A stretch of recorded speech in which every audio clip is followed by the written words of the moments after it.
চাকরি বাকরি সব ভুলিস সাপ এদিকে ছেড়ে দাও, কি বুঝলে? খালি ধর্ম নিয়ে রাজনীতি ছাড়া দিদি মোদির আর কিছু নেই, এই পর্যন্ত আমি বলতে চাই।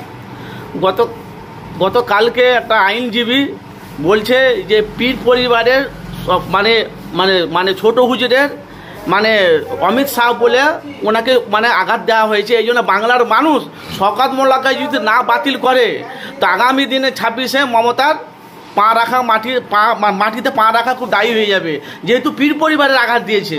কথাটা হচ্ছে শওকত মোল্লাকে রাখুক আর নাই রাখুক, থাকুক আর নাই থাকুক, নেই কি বুঝলেন? বাংলার মানুষ কিন্তু জেনে গেছে মমতার ব্যানার্জি কি জিনিস। খালি শওকত মোল্লা নয়, যিনি বসে বসে লাঠি ঘোরাচ্ছেন, যিনি বসে বসে চক্রান্ত চালাচ্ছেন, যিনি বসে কৌশল চালাচ্ছেন, তিনি হচ্ছেন একমাত্র মমতা ব্যানার্জি সাহেব। সেটা বাংলার মানুষ জানে। খালি শওকত মোল্লার ঘায়ে চেপে দিয়ে সরে যাওয়া যাবে না, কি বুঝলেন? কথা বলছি, পীর সাহেবদের দুর্নাম বদনাম করে একটা চুল সিলে করার ক্ষমতা হ্যাঁ কারণ এই চ্যালেঞ্জ করে বলছি, খাজা মঈনুদ্দিন চিশতি রহমতুল্লাহ আলাইহি, কি বুঝলেন?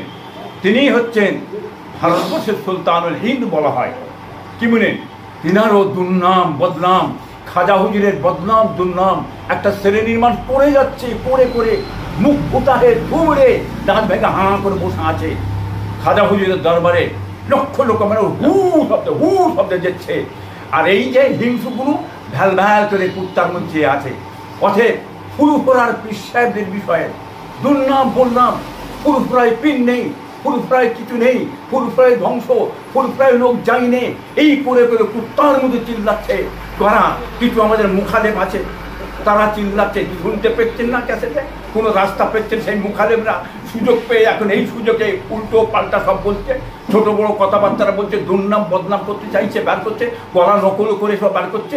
কোকিলটাকে দেখবেন, কুকুর ডাকে, মানুষ কোকিল ডাকছে, কুকুর ডাকছে, ভেড়া ডাকছে, ছাগল ডাকছে, হোবাহ ওটাকে মানুষ, ওটা কি কোকিলের ডাক, ওটা কি কুকুরের ডাক, ওটাকে মানুষ করছে। এরা মানুষ নকল করে কত পীরজাদা পীর সাহেব আমাদের সব কথা নকল করে অনেক কিছু করে ছাড়ছে।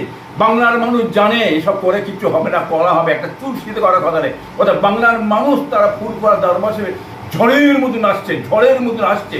এই হিংসুক যারা মুখালেব আমাদের, হ্যাঁ, এরা চিল্লে চিল্লে কুত্তার মধ্যে চিল্লে চুম মেরে যাবে, কিছু হবে না ইনশাল্লাহ। চ্যালেঞ্জ করে বলছি তোদের ঘরে, হ্যাঁ, ফুরফুরার একটা ইঞ্চি কমাবার ক্ষমতা কোন রাজনীতির নেতা এবং আমাদের মুখালেব যারা ওহাবি মতবাদের মানুষ যারা আছে কিচ্ছু করতে পারবে না ইনশাল্লাহ।